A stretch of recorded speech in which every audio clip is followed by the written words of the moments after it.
Okay guys, today we're going to be talking about interviewing and covering planned events, and this would coincide with chapters 10 and 11 in your textbook.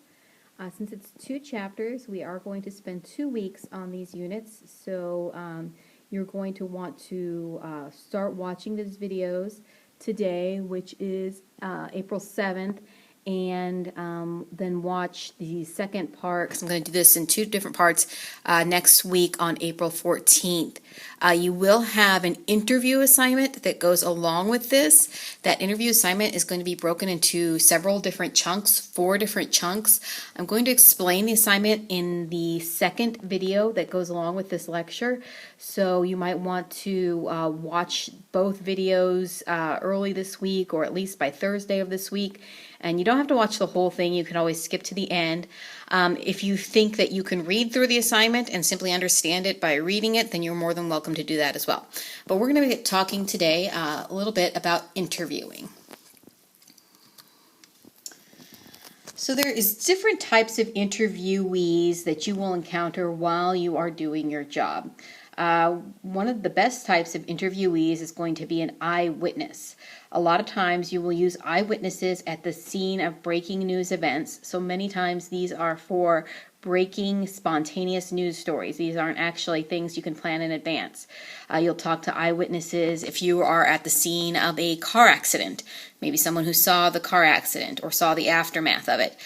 Fires. It's always good to talk to an eyewitness at a fire. Eyewitnesses tend to give better, more emotional interviews than officials will. But eyewitnesses are generally going to be the types of people that you run into at breaking news events. The other types of interviewees you could have would be experts. So these are people you usually need to schedule those interviews in advance. If you're doing a story on, how to protect yourself from the coronavirus, you would want to talk to someone who's an expert in contagious diseases, someone maybe at the health department, and that is something you have to set up ahead of time. But experts always lend an air of credibility to your stories, and also they can answer questions you might have because you're not an expert on every topic you're going to have to cover as a reporter. So sometimes you want to have an expert who can explain something to you and break it down to you. And then you have man-on-the-street interviews, and these are just, I'm sure you've seen them on, late night shows and stuff like that, and that's just literally when you go out on the street and interview someone about, a given topic. Usually it's going to be something that's not super serious, because with a man-on-the-street interview, you never know what you're going to get. You're never going to know if these people are familiar with the news at all, if they'll even know who the president is sometimes. So man-on-the-street interviews are usually reserved for more lighthearted topics, and a lot of times they are kind of used, turned into humorous segments because, you never do know what you're going to get. You could get some really crazy people talking. But you also might want to just do man-on-the-street interviews for stories that are a little bit serious in nature. For example, a deadline that's coming up is everyone has to get their taxes filed this month. So you might go to the post office on the last day that you can mail your taxes in and just ask people who are dropping off their taxes, why did you wait till the last minute to do this? And just kind of get what their answers are. You might also do man-on-the-street interviews around election time. Who do you plan to vote for? Do you plan to vote in support of this proposition or this tax levy or not? Why or why not? And some people can get really sensitive about things like that, and so if they don't want to talk to you, you just go on your way. But sometimes you can get some decent man-on-the-street interviews. So interviews do differ in print versus broadcast. If you are interviewing someone for a print story, a story that's going to appear in a newspaper or a magazine, your interview is generally going to be longer because you couldn't actually write down multiple quotes that they say. Also, print stories do just tend to be more in-depth because they do have more time to devote to a specific topic. It's not a broadcast news story that's going to be 2 minutes or less. So print interviews tend to be longer. Broadcast interviews do tend to be shorter. And then, of course, for print, a lot of people do record their interviews just so that they have, the ability to play it back for accuracy. But with broadcast, if you're going to be in the radio, if it's going to be for a radio, you want to have good, clear audio. And then if it's going to be for television, you have an additional layer of complication in that not only do you have to have good audio, but you have to have good video too. And you have to have the ability to put these people in a place where you can get good video. So interviews. Sometimes we talk about the interview as the talking head. Some TV shows are just what we call talking head shows, where you have a host and a guest, and the host interviews the guest, and they talk about what's going on. You see these a lot on cable news channels, on Fox News, on MSNBC, where they have all these political opinion shows. They have, the host, and he's interviewing, or she's interviewing someone about a given topic. Sean Hannity, Rachel Maddow, conservative, liberal, they run the gamut. There are many talking head shows on cable news these days.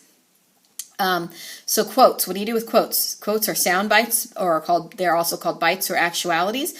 So you want to identify what your good sound bites are. What was something good that the person said that you can talk about?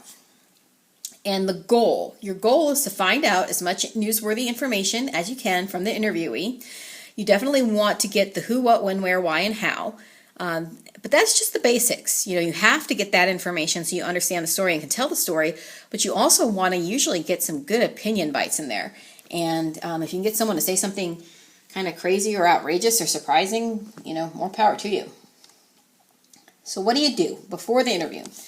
You're definitely going to want to research the subject that you're going to be talking about. We don't expect you to be an expert in everything, but if you're going to be doing a story on the coronavirus, you need to have some research done about the coronavirus and need to know the basics of it. So research the subject so that you can craft good questions and also understand what needs further clarification. Maybe in your research you realize, I haven't really heard anyone say what is the best way to treat yourself if you do get sick, or who really needs to go out and get a test. So those could be questions that you would have after you do your research because you weren't able to find any of that information in your research. So narrow down the type of information you want to. You don't want to go to someone from the health department and just be like, okay, tell me about the coronavirus. You need to have specific types of information that you need to know. Do you need to know prevention techniques? Do you need to know testing protocol? Do you need to know treatment protocol? Do you need to know what your county is doing, or what your state is doing, or what's being done on a nationwide basis? So identify the type of information you need. Write your questions down. Don't think you'll remember them. Go ahead and write them down, and then after you've written your questions down, review them. You want to have your questions committed to memory as much as possible, because when you are doing your interview, you don't want to be glued to your notes. A lot of times, especially in broadcast, you're interviewing someone, you got 2 questions you might be able to ask them because there's going to be a whole group of reporters surrounding them trying to get their questions answered, and you are not going to be able to look at a piece of paper and ask your questions. You're going to have to memorize the questions that you want to answer and identify which of those questions you want to ask if you only get the chance to ask one question. So warming up, giving people questions ahead of time.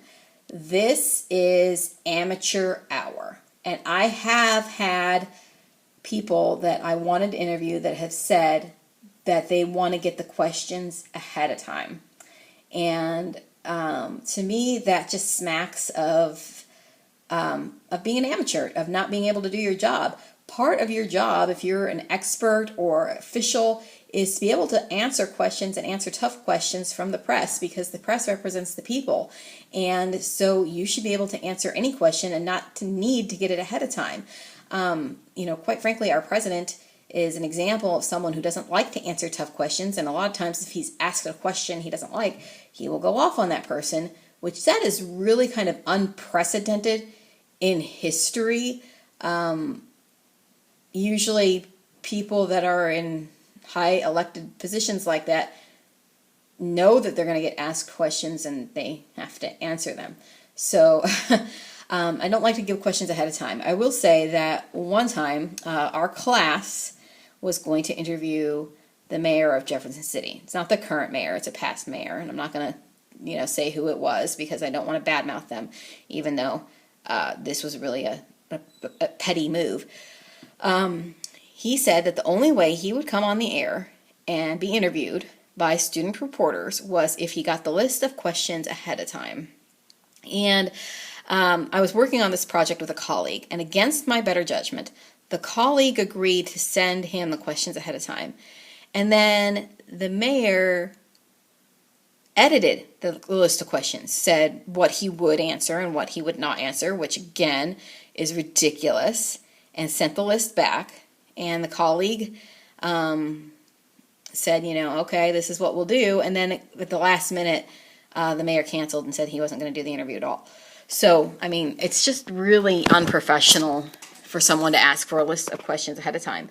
There are some pros to giving questions ahead of time. It gives someone time to collect their thoughts, and your interviewee might be more relaxed. And, maybe if you're interviewing someone who is not an official, someone who's not an elected official, someone who's not in charge of someone, it's just someone that you're wanting to get, an emotional interview from, then I can maybe see it. For instance, if someone, and this happened in Jefferson City one time, there was a shooting at a factory. And one of the news stations wanted to interview the wife of one of the victims, someone who had died at that shooting. And so because you're dealing with someone who is not an expert, not an elected leader, they're entitled to a lot more privacy. You would arrange that interview ahead of time, and you might give them a heads up about what kind of questions you're going to be asking, just so that they're prepared, because quite frankly, they're in the midst of their grief and they need to be given a lot of latitude. So there can be times when there's an exception, but a general rule is I do not like to give people questions ahead of time. It can lead to controversy. It can lead to rehearsed answers, and politicians generally politicians have a rehearsed answer to everything anyway, because that's what they've been trained to do their whole lives. They have handlers, they have speechwriters, they know how to give a canned response to something, and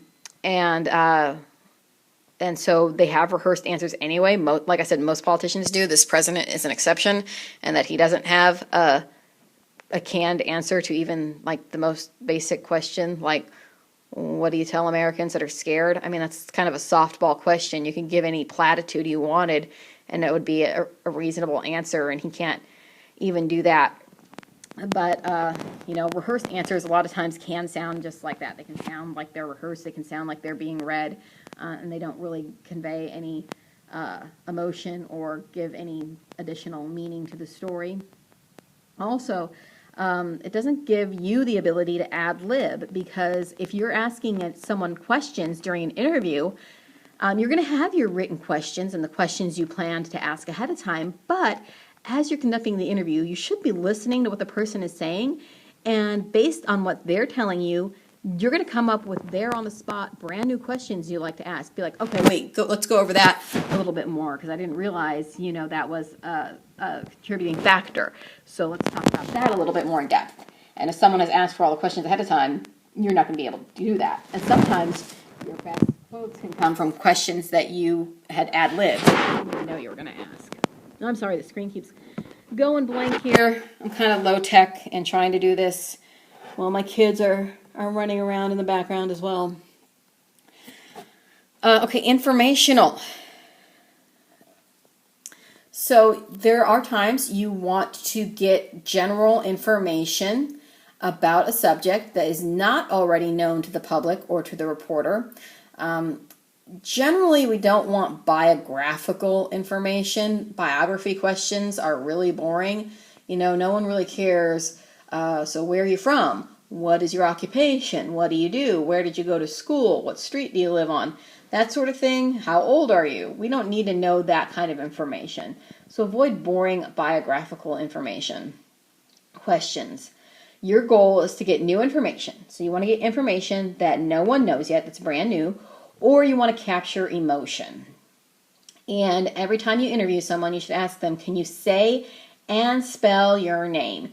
Because these days, people spell their name in all kinds of ways. There are no common spellings anymore.